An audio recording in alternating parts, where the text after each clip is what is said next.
ఇక పత్రికల్లో వచ్చిన వార్తలను చూద్దాం. ముందుగా నమస్తే తెలంగాణ చూస్తున్నాం. నమస్తే తెలంగాణలో నిన్న కోస్గిలో జరిగినటువంటి రైతు సభ సూపర్ సక్సెస్ అయింది. బీఆర్ఎస్ వర్కింగ్ ప్రెసిడెంట్ కేటీఆర్ అక్కడికి తరలి వచ్చినటువంటి వేలాది మంది రైతుల్ని ఉద్దేశించి ప్రసంగించారు. రాష్ట్ర ప్రభుత్వం రైతులను చేస్తున్నటువంటి మోసాన్ని కళ్ళకు కట్టినట్టు వివరించారు. రైతాంగంలో ఒక చైతన్యాన్ని నింపారు నిన్న బీఆర్ఎస్ వర్కింగ్ ప్రెసిడెంట్ కేటీఆర్. కౌరవ పాలనపై కురుక్షేత్రం ఇది అంటూ ఆయన కౌరవ పాలనగా కాంగ్రెస్ ప్రభుత్వ పరిపాలనను అభివర్ణించారు. కౌరవ పాలనపైన ఒక కురుక్షేత్రంలాగా ఆయన అభివర్ణించారు. అరాచకాలు, దుర్మార్గాల, దుర్యోధన పాలన రేవంత్ది. వాటిపై భూ పోరాటం అనే యుద్ధం చేస్తున్న రైతులు, ముఖ్యమంత్రి ఆరాటమంతా అల్లుడు ఆదానీ కోసమే. రేవంత్ రెడ్డి దమ్ముంటే రాజీనామా చేసి నిలబడు. బీఆర్ఎస్కు 50,000 మెజారిటీ కన్నా ఒక్క ఓటు తగ్గినా రాజకీయ సన్యాసం తీసుకుంటా, నువ్వు సిద్ధమా అంటూ చాలా స్ట్రైట్గా చాలా స్ట్రాంగ్ సవాల్ విసిరారు BRS working president KTR CM Revanth రెడ్డికి. అడ్డిమారు గుడ్డి దెబ్బల నీకు సీఎం కుర్చీ దక్కింది. రైతుల పొలాల్లో కాదు నీ భూమిలో కంపెనీలు పెట్టు. ఎక్కడ చూసినా కాంగ్రెస్ పాలనపై తిట్ల దండకమే వినిపిస్తోంది. రైతులందరికీ 17,500 బాకీ పడింది సర్కార్. టకీమని పడతాయని రైతు భరోసా డబ్బులేవి. సర్కారుపై BRS working president KTR fire అయ్యారు. నారాయణపేట జిల్లా కోస్గిలో రైతు నిరసన దీక్ష. కొడంగల్ గడ్డపై బీఆర్ఎస్ నేతకు అపూర్వ స్వాగతం లభించింది. దారి పొడవునా కేటీఆర్కు హారతి పట్టిన జనం. సో నిన్న లగచర్ల బాధితులందరూ కూడా అక్కడికి వచ్చారు. రైతాంగం అంతా అక్కడికి వచ్చింది. కోస్గిలో నిన్న జరిగినటువంటి రైతు నిరసన దీక్ష సూపర్ సక్సెస్ అయింది. రైతులకు చెప్పినటువంటి మాటలు ఏమైనాయి? ప్రభుత్వంలోకి రాగానే రుణమాఫీ చేస్తామన్న రుణమాఫీ పూర్తిగా కాలేదు. రైతు బంధు అంటే రైతు భరోసా ఇస్తామన్న రైతు భరోసా అనేది ఇంతవరకు కూడా అందరి రైతులకు చేరని పరిస్థితి. ఇట్లా రైతాంగాన్ని మొదటి నుంచి ఎట్లా మోసం చేస్తుంది. తర్వాత లగచర్ల రైతుల బాధితుల విషయంలో చుట్టుపక్కల గ్రామాల హకీంపేట కావచ్చు, ఇంకా వీటన్నిటి ఆ గ్రామాల్లో రైతులను ఎట్లా ఇబ్బంది పెట్టింది రాష్ట్ర ప్రభుత్వం. ముఖ్యమంత్రి రేవంత్ రెడ్డి సొంత నియోజకవర్గంలో ఎట్లా రైతులు ఇబ్బందులు పడ్డారు. ఆ ఇబ్బందులకు బీఆర్ఎస్ పార్టీగా ఎట్లా అండగా ఉంటాం రాబోయే రోజుల్లో కూడా అంటూ ఆయన స్పష్టం చేశారు. దాంతోపాటుగా సీఎం రేవంత్ రెడ్డికి చాలా స్ట్రైట్గా సవాల్ విసిరారు. సో గతంలో కూడా అనేక సందర్భాల్లో సవాల్ చేశారు. దమ్ముంటే రాజీనామా చేసి ఇప్పుడు నిలబడు అంటూ. నిన్న సీఎం రేవంత్ రెడ్డి నియోజకవర్గం ఉన్నటువంటి కొడంగల్ నియోజకవర్గం వేదికగా కోస్గి రైతు నిరసన దీక్ష వేదికగా మరోసారి కేటీఆర్ స్ట్రాంగ్గా సవాల్ చేశారు. నిజంగా ఆమోదం ఉంటే, ప్రజా ఆమోదం ఉంటే ఇప్పుడే రాజీనామా చేయి. 50,000 కంటే తక్కువ మెజారిటీ, ఒక్క ఓటు తక్కువ మెజారిటీ వచ్చినా కూడా పూర్తిగా రాజకీయ సన్యాసం తీసుకుంటా అంటూ BRS working president KTR CM Revanth రెడ్డికి స్ట్రైట్గా సవాల్ చేశారు. పోరాటాల పురుడి బుడ్డ భూమి. లగచర్ల సినతల్లి పాతులావతి జ్యోతి బిడ్డకు కేటీఆర్ నామకరణం చేశారు. పోరాటాల నడుమ పుట్టినటువంటి బిడ్డకు భూమి నాయక్గా పేరు. లక్షల చప్పట్ల మధ్య పేరు పెట్టిన బీఆర్ఎస్ వర్కింగ్ ప్రెసిడెంట్ కేటీఆర్. ఏడాదిగా నవ్వడమే మర్చిపోయిన లగచర్ల మురిసింది. తమ భూమి కోసం సర్కారుతో, రాజకీయ దళారులతో, పోలీసులతో లడాయి చేస్తున్న జనంలో చాలా రోజుల తర్వాత ఆనందం వెల్లివిరిసింది. వారి నవ్వుల్లో ఒక గులాబీ రంగు, ధైర్యం కనిపించింది. లగచర్ల గిరిజన పోరాటానికి భుజం కలిపినట్టుగానే బాధిత పీడితుల పక్షాన నిలిచి ఎందాకైనా కొట్లాడతామని రైతు దీక్ష ద్వారా బీఆర్ఎస్ భరోసా కలిగించింది. ముఖ్యమంత్రి రేవంత్ రెడ్డి సొంత గడ్డపై బీఆర్ఎస్ తొడగొట్టింది. కొడంగల్ నియోజకవర్గంలో నిలబడి పార్టీ వర్కింగ్ ప్రెసిడెంట్ కేటీఆర్ రణగర్జన చేశారు. ఆయనకు అడుగడుగున జనం నుంచి అపూర్వ ఆదరణ, ఘన స్వాగతం లభించాయి. నిరసన దీక్షకు వచ్చిన ఫార్మా బాధితులు, ముందున్న లగచర్ల గిరిజనులు, వేదిక మీదున్న పట్నం వంటి నేతలు అందరూ కాంగ్రెస్ సర్కారు కర్కశానికి బాధితులే. కేసులు, జైళ్ల మధ్య రోజుల తరబడి నలిగిన వాళ్లే. సర్కారుపై మరలబడ్డ జనం ఇంకా చల్లబడలేదు అనడానికి, మళ్ళీ మరుగుతున్నారనడానికి కోస్గి సభ ఓ సంకేతం, ఓ హెచ్చరిక. నిన్న అంతా విజయవంతమైంది కోస్గి సభ. సో రైతాంగం తరపున బీఆర్ఎస్ ఎప్పుడూ అండగా ఉంటుంది అంటూ ఒక నమ్మకాన్ని కలిగించారు. అక్కడ ఫార్మా బాధితులకు అందరికీ కూడా బీఆర్ఎస్ వర్కింగ్ ప్రెసిడెంట్ నేనున్నాను అంటూ ఒక కొండంత ధైర్యాన్ని అందించారు. మనం చూస్తున్నాం కొడంగల్ నియోజకవర్గంలోని కోసిగే పట్టణంలో రైతు నిరసన దీక్షలో మాట్లాడుతున్న బీఆర్ఎస్ వర్కింగ్ ప్రెసిడెంట్ కేటీఆర్. చిత్రంలో మాజీ మంత్రులు సింగిరెడ్డి నిరంజన్ రెడ్డి, మహమూద్ అలీ, శ్రీనివాస్ గౌడ్, వేముల ప్రశాంత్ రెడ్డి, లక్ష్మారెడ్డి, సబితా ఇంద్రారెడ్డి, సత్యవతి రాథోడ్, మాజీ ఎంపీ మాలత్ కవిత, మాజీ ఎమ్మెల్యేలు పట్నం నరేందర్ రెడ్డి, బాల్కా సుమన్, బీఆర్ఎస్ నేతలు ఆర్ఎస్ ప్రవీణ్ కుమార్, పటోళ్ల కార్తీక్ రెడ్డి, గెల్లు శ్రీనివాస్ యాదవ్ తదితరులు చూస్తున్నాం. నిన్న కోస్గిలో జరిగినటువంటి సభ సూపర్ సక్సెస్ అంది రైతు నిరసన దీక్ష. రైతు నిరసన దీక్షకు భారీ ర్యాలీతో వస్తున్న కేటీఆర్కు స్వాగతం పలుకుతున్నటువంటి రైతులు, బీఆర్ఎస్ శ్రేణులు ఆయనకు అభివాదం చేస్తూ ఆయనతో కరచాలనం చేసేందుకు పోటీలు పడ్డారు. కార్యకర్తలు, రైతులు, ఆయన అభిమానులు. దుర్యోధనుడు అని ఉత్తగానలే, రేవంత్ రెడ్డిని నేను దుర్యోధనుడని ఉత్తగానలేదు, పాండవుల్ని ఊళ్ళల్లో ఉండనీయకుండా అడవికి పంపిండు. అట్లనే రేవంత్ కూడా మా ఆడబిడ్డల్ని తండాల్లో ఉండనీయకుండా అర్ధరాత్రి తండాల మీద పడి వాళ్ళ తలుపులు ఇరగ్గొట్టి ఆడోళ్లను అవమానించి పుట్టకొకలు చెట్టుకొకలు అన్నట్టు జంగల్ బొంట ఉరికిచ్చిండు. అందుకే రేవంత్ రెడ్డి దుర్యోధనుడు అని అంటూ కేటీఆర్ దుయ్యబట్టారు. 14 నెలల నుంచి రేవంత్ రెడ్డి ఎవరి కోసం పనిచేస్తున్నాడో ప్రజలు ఒకసారి ఆలోచించాలి. రైతులు, మహిళలు, పేదల కోసం సీఎం ఒక్క పని చేసింది లేదు. యువత కోసం చేసిందేమీ లేదు. ఎవరి కోసం పనిచేస్తున్నాడంటే ఎనుముల అన్నదమ్ముల కోసం, ఆయన అల్లుడి కోసం, ఆదాని కోసం, బామర్దుల కోసం, ఆయన కుటుంబ సభ్యులకు వందల వేల కోట్లు దోచిపెట్టేందుకు, ఇక్కడ భూములు గుంజుకునేందుకు మాత్రం బ్రహ్మాండంగా పనిచేస్తున్నాడంటూ ఎద్దేవా చేశారు కేటీఆర్. రైతులు బహుకరించినటువంటి నాగలితో BRS working president KTR. Building పై నుంచి కేటీఆర్కి అభివాదం చేసినటువంటి స్థానికులు. ఎగ్గొట్టిన రైతు భరోసా ఎప్పుడు వేస్తావు రేవంత్ అంటూ కేటీఆర్ నిన్న ప్లకార్డులతో అక్కడ ప్రశ్నించారు. సో ఇప్పటిదాకా కాంగ్రెస్ ప్రభుత్వం ఒక్కో రైతుకు ఒక్కో ఎకరానికి బాకీ పడ్డ రూపాయలు 17,500 రూపాయలు. ఇప్పుడేదో రైతు భరోసా వేస్తున్నామంటూ ఒక కాలయాపన చేయడం తప్పించి రైతులందరికీ అది ఎప్పుడు చేరాలి, రైతులందరికీ వ్యవసాయం అది టైము సకాలంలో అందితేనే ఆ పెట్టుబడి సాయం ఉపయోగపడుతుంది. కానీ ఇవాళ రైతులు మొత్తం సీజన్లు ముగిసిపోతున్నాయి, కాలం అయిపోతుంది, అయినా కూడా ఇంకా రైతు బంధు కోసం ఎదురు చూస్తున్నటువంటి పరిస్థితి. సో ఇట్లా 1 ఎకరం 2 ఎకరాలు అంటూ పోతే, ఒక మండలానికి 1 గ్రామం పెట్టుకుంటూ పోతే ఎప్పుడు రైతు భరోసా వేస్తారనేటువంటి అనుమానాలు మరింతగా పెరిగిపోతున్నాయి. బీఆర్ఎస్ వర్కింగ్ ప్రెసిడెంట్ కేటీఆర్ను మాజీ ఎమ్మెల్యే పట్నం నరేందర్ రెడ్డిని గజమాలతో సన్మానిస్తున్నటువంటి రైతులు, పార్టీ నాయకులు. ముఖ్యమంత్రి రేవంత్ రెడ్డి కోస్గికి వచ్చి ఏం చెప్పిండు? టకీ మన రైతు భరోసా డబ్బులు పడతాయన్నాడు. మేము నిజమే అనుకుంటుమి, ఓట్లేసి గెలిపించిన వాళ్ళకి ఎందుకు అబద్ధం చెప్తున్నాడు అనుకున్నాం. ఇప్పుడు టకీ లేదు, గిక్కీ లేదు, ఇప్పటిదాకా ఏది లేదంటూ కేటీఆర్ ఎద్దేవా చేశారు.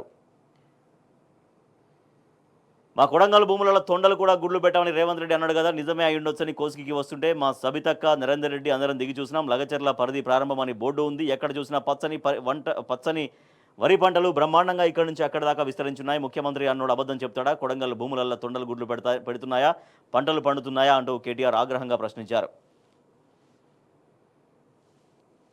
బీఆర్ఎస్ వర్కింగ్ ప్రెసిడెంట్ కేటీఆర్ ప్రసంగిస్తుండగా గిరిజన మహిళల కరతాళ ధ్వనులు చూస్తున్నాం. రైతు నిరసన దీక్షకు భారీగా తరలి వచ్చిన రైతులు, బీఆర్ఎస్ కార్యకర్తలు. సో ఇట్లా నిన్న లగచర్ల బాధితులు, ఇంకా ఫార్మా బాధితులు అందరూ కూడా నిన్న ఘన స్వాగతం పలికారు. దాన్ని సూపర్ సక్సెస్ చేశారు రైతు నిరసన దీక్షను. ఏడాది తర్వాత మురిసిన లగచర్ల కేటీఆర్ రాకతో తండాలలో పండగ వాతావరణం, నృత్యాలు చేస్తూ ఆనందం పంచుకున్న గిరిజనులు. కాంగ్రెస్ పాలనలో రోజు ఆందోళనలు, అరెస్టులు, చెల్లా చెదురైన గిరిజన ప్రజానీకం, చెమ్మగిలిన కళ్ళు. బీఆర్ఎస్ అండతో కోలుకుంటున్న భూ బాధితులు. కోస్గి నిరసన దీక్ష వేదిక వద్దకు ర్యాలీగా వెళ్తూ ప్రజలకు అభివాదం చేస్తున్న కేటీఆర్, కొడంగల్ మాజీ ఎమ్మెల్యే పట్నం నరేందర్ రెడ్డి చిత్రంలో అశేషంగా తరలివచ్చిన ప్రజానీకం. సీఎం ఇలాకాలో రైతు నిరసన దీక్ష సక్సెస్. కోస్గిలో బీఆర్ఎస్ సభ విజయవంతం. వేలాదిగా తరలివచ్చిన అన్నదాతలు, గులాబీ శ్రేణుల్లో నూతన ఉత్సాహం నిండింది. లగచెర్లలోని పంట పొలాల్ని పరిశీలిస్తున్న కేటీఆర్, పట్నం నరేందర్ రెడ్డి, శ్రీనివాస్ గౌడ్, సబితాందర్ రెడ్డి, సత్యవతి రాథోడ్, ఇంకా బీఆర్ఎస్ నాయకులు చూస్తున్నాం. లగచెర్లలో నిన్న ఆయన దిగి మొత్తం పంట పొలాల్ని పరిశీలించారు. ఒక పచ్చని పంట భూములు అక్కడ ఎట్లా ఉన్నాయో ఆయన స్వయంగా తెలుసుకున్నారు. ఇటువంటి భూముల్ని బలవంతంగా లాక్కొని రైతుల్ని తీవ్రంగా ప్రభుత్వం వేధిస్తుంది, ముఖ్యమంత్రి వేధిస్తున్నాడు, ముఖ్యమంత్రి సోదరులు వేధిస్తున్నారంటూ ఆయన తీవ్రంగా ఆగ్రహం వ్యక్తం చేశారు. తెలంగాణ ఉద్యమకారుడి కుటుంబానికి ఆర్థిక సాయం. ఇటీవల మృతి చెందినటువంటి తెలంగాణ ఉద్యమకారుడు బోమరాజుపేట మండలానికి చెందిన మోహనాచారి కుటుంబ సభ్యుల్ని కేటీఆర్ స్వయంగా కలిసి 50,000 ఆర్థిక సాయాన్ని అందజేశారు.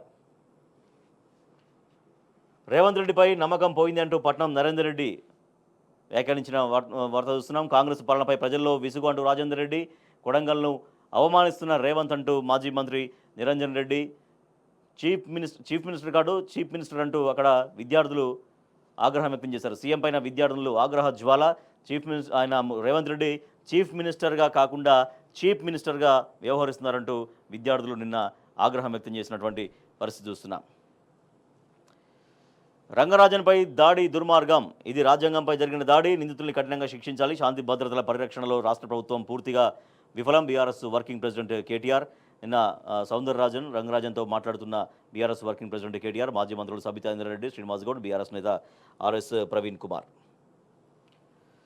సో ఇది నిన్న కోస్గి నిరసన దీక్షకు సంబంధించి అక్కడ బీఆర్ఎస్ రైతులకు ఎట్లా అండగా ఉంటుంది, ఫార్మా బాధితులను ఎట్లా కాపాడుకుంటామని నిన్న చెప్పిందో ఆ సభ ప్రత్యక్షంగా రాబోయే రోజుల్లో కూడా రైతాంగానికి పూర్తిగా భరోసాగా ఉంటాం, పూర్తిగా అండగా ఉంటామని కేటీఆర్ నిన్న స్పష్టం చేశారు.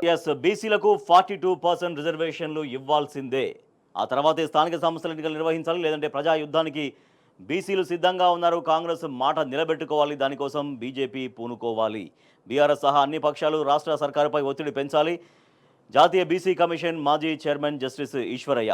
సో బీసీలకు విద్యా ఉద్యోగ రంగాల్లో 42% రిజర్వేషన్లు కల్పించాల్సిందంటూ జాతీయ బీసీ కమిషన్ మాజీ చైర్మన్ జస్టిస్ ఈశ్వరయ్య డిమాండ్ చేశారు. తర్వాత స్థానిక సంస్థల ఎన్నికలు నిర్వహించాలని విజ్ఞప్తి చేశారు. లేదంటే తమ న్యాయమైన వాటా సాధన కోసం పోరాటాలు చేయడానికి బీసీలు సిద్ధంగా ఉన్నారని హెచ్చరించారు. కాంగ్రెస్ ప్రభుత్వం కామారెడ్డి డిక్లరేషన్ను నిజం చేసేందుకు అవసరమైన చర్యలు తీసుకోవాలంటే ఆయన సూచించారు. రాజ్యాంగబద్ధంగా న్యాయస్థానాల తీర్పులకు నిలబడి ఉండేలా బీసీలకు 42% రిజర్వేషన్లు ఎలా అమలు చేయవచ్చో జస్టిస్ ఈశ్వరయ్య సూచనలు చేశారు. సో చట్టపరంగా అంటే రాజ్యాంగపరంగా ఎట్లా దీన్ని సాధించుకోవచ్చు, ఎట్లా నిలబెట్టుకోవచ్చు, 42% కోటా బీసీలకు స్థానిక సంస్థల ఎన్నికల్లో, తర్వాత విద్యా ఉద్యోగ అవకాశాల్లో ఎట్లా కల్పించవచ్చు, దానికి ఎట్లా చట్టబద్ధత చేయొచ్చు అనేది ఆయన సూచిస్తున్నట్టు రాష్ట్ర ప్రభుత్వానికి. సో రాష్ట్ర ప్రభుత్వం మాట ఇచ్చింది, కాంగ్రెస్ పార్టీగా మాట ఇచ్చింది. కానీ ఆ పార్టీ ప్రభుత్వంలోకి వచ్చిన తర్వాత 42% కోటా అనేది దానిపైన మీనమేషాలు లెక్కిస్తూ రకరకాలుగా కాలయాపన చేస్తోంది అంటూ బీసీ సంఘాలన్నీ కూడా తీవ్రంగా ఆగ్రహం వ్యక్తం చేస్తున్నాయి.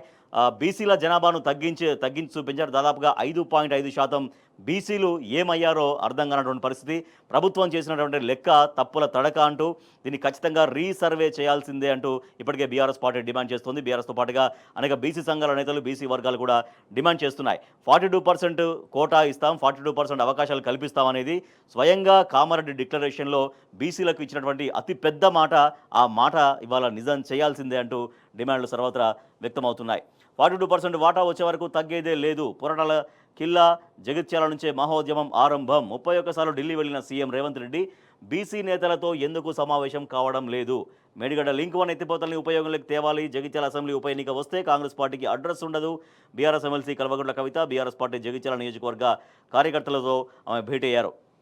కేసీఆర్ పాలన ఐఫోన్లా ఉంటే రేవంత్ రెడ్డి పాలన చైనా ఫోన్లో ఉంది. ఐఫోన్కు చైనా ఫోన్కు ఎంత తేడా ఉంటుందో కేసీఆర్ పనితీరుకు రేవంత్ రెడ్డి పనితీరుకు అంత తేడా ఉంది. చైనా ఫోన్ చూడడానికి బాగున్నా సరిగ్గా పనిచేయదు. సీఎం రేవంత్ రెడ్డి తప్పుడు హామీలు చెప్పి అధికారంలోకి వచ్చారు, ఏ ఒక్కటి నెరవేర్చడం లేదు అంటూ ఎమ్మెల్సీ కవిత తీవ్రంగా ఆగ్రహం వ్యక్తం చేశారు. వచ్చేది బీఆర్ఎస్ 3.0 సర్కారే. జగిత్యాలకు వచ్చిన ఆమె సోమవారం ఉదయం నుంచి సాయంత్రం వరకు జగిత్యాలలోనే మకాం వేశారు. రాబోయే రోజుల్లో ఖచ్చితంగా మళ్ళీ బీఆర్ఎస్ ప్రభుత్వం అధికారంలోకి రాబోతోంది. ఆ బీఆర్ఎస్ 3.0 ప్రభుత్వంలో అద్భుతంగా ప్రజలకు మంచి పరిపాలన అందిస్తుంది అంటూ ఎమ్మెల్సీ కవిత స్పష్టం చేశారు.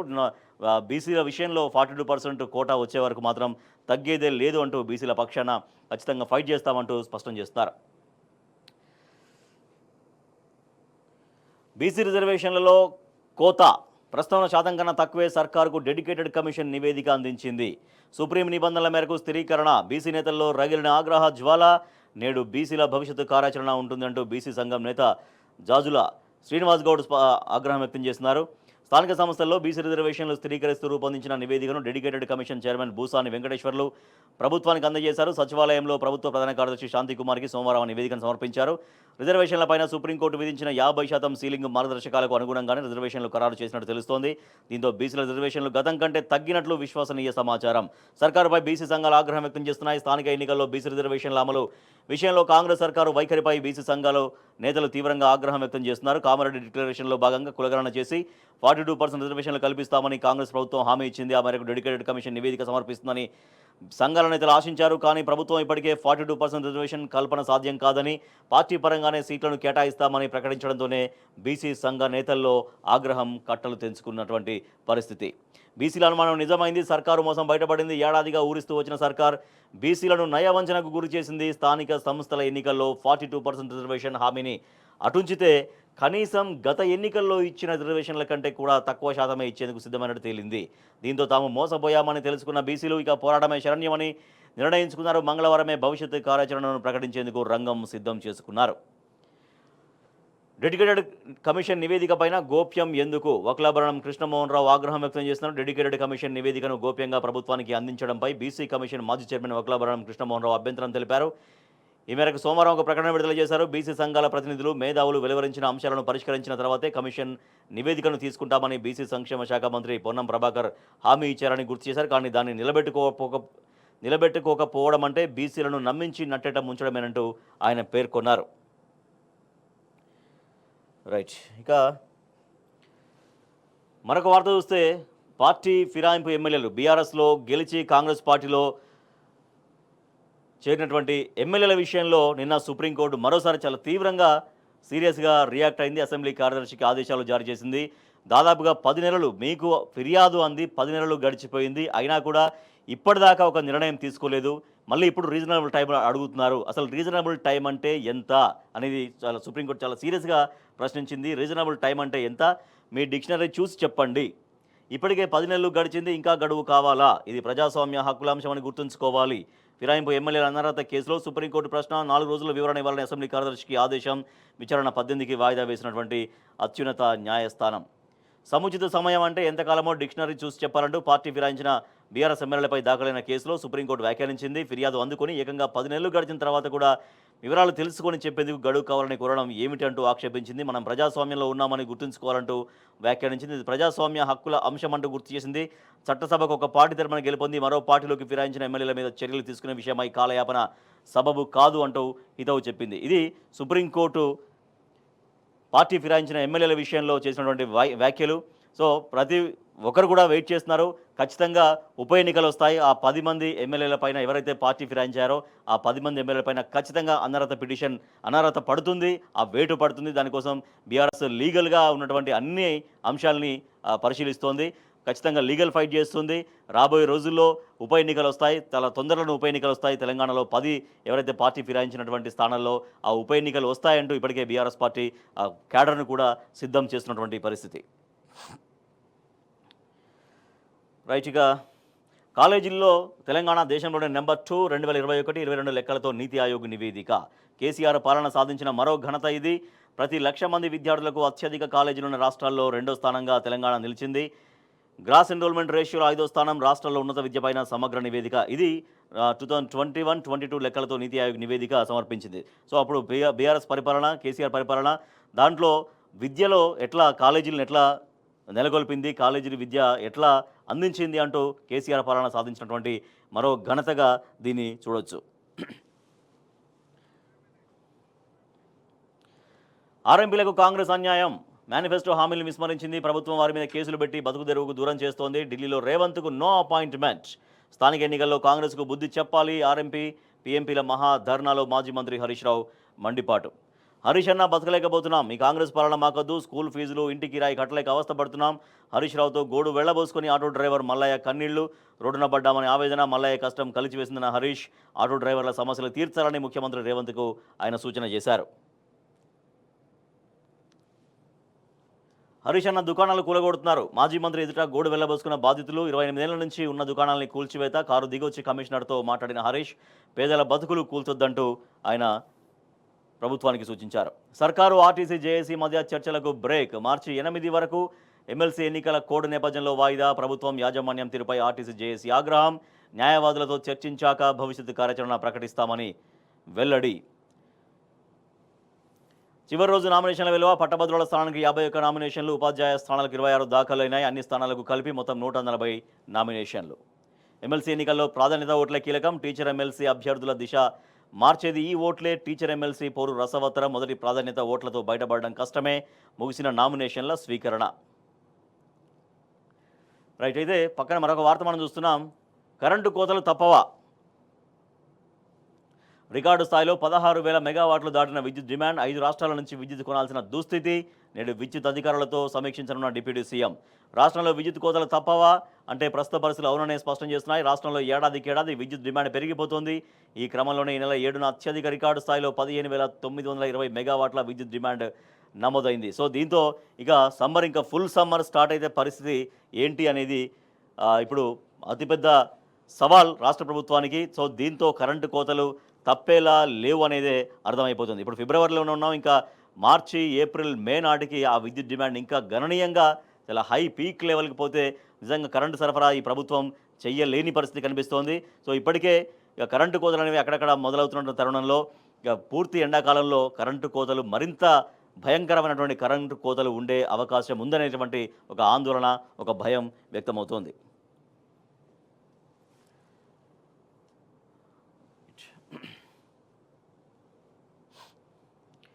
దోషులు మళ్ళీ చట్టసభ్యులు కావడమా? 4వ తరగతి ఉద్యోగిపైన జీవితకాలం నిషేధం విధింపు. ప్రజాప్రతినిధులు మాత్రం మళ్లీ ఎన్నికవుతూనే ఉన్నారు. చట్టసభల సభ్యుల కేసులపైన సుప్రీంకోర్టు కీలక వ్యాఖ్యలు. కేంద్ర ప్రభుత్వం కేంద్ర ఎన్నికల సంఘానికి నోటీసులు. అంటే ఒక వార్త చూస్తే 300 కిలోమీటర్ల ట్రాఫిక్ జామ్. ప్రయాగ్రాజ్ మహాకుంభమేళాలో ఉక్కిరిబిక్కిరవుతున్న భక్తులు. 48 గంటలుగా నగరం చుట్టూ చిక్కుపోయిన ప్రయాణికులు. రద్దీని తట్టుకోలేక స్థానిక రైల్వే స్టేషన్ను మూసేసిన అధికారులు.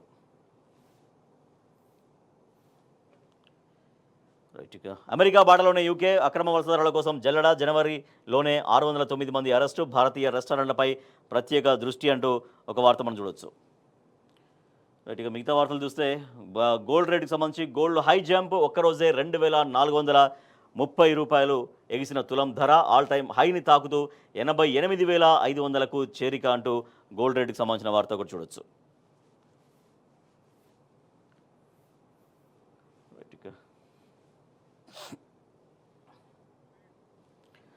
ఇసుక రైతుల సమస్యలు మనం చూస్తున్నాం. పోటెత్తిన ఎర్ర బంగారం. ఖమ్మం మార్కెట్కు 1,00,000 బస్తాలు వచ్చినాయి.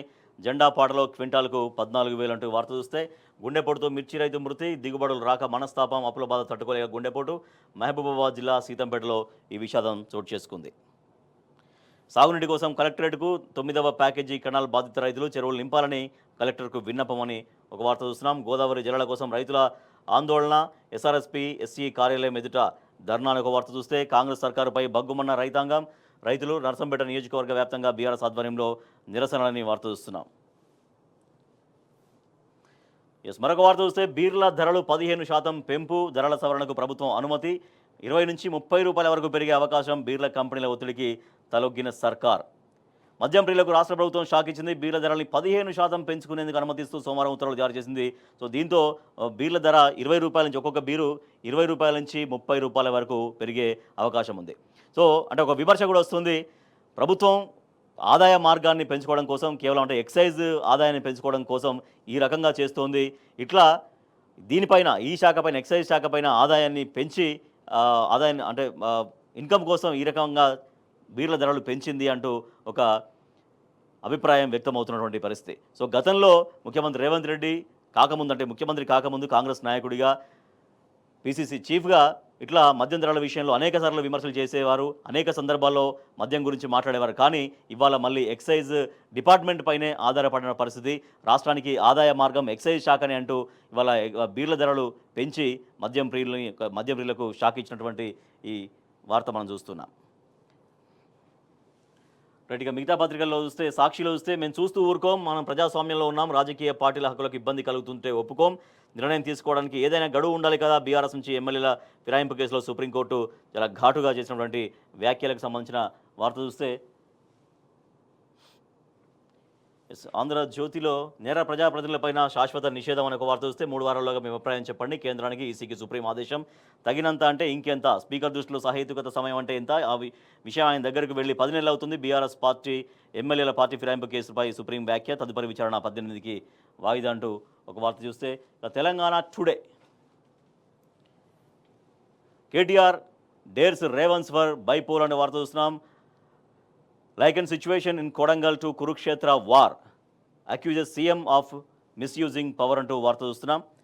BRS working president KT Ramarao participating in Rythu Maha dharna at Kosgi, Narayanpet district on Monday. Defection Supreme Court poser on reasonable time అంటూ ఎమ్మెల్యేల కేసు పార్టీ ఫిరాయింపు. బీఆర్ఎస్ పార్టీ నుంచి గెలిచి కాంగ్రెస్లోకి జాయిన్ అయినటువంటి ఎమ్మెల్యేల విషయంలో సుప్రీంకోర్టు ప్రశ్నించినటువంటి వార్త చూడొచ్చు. రైట్, ఇవి దినపత్రికల్లో వచ్చినటువంటి ప్రధాన వార్తలు.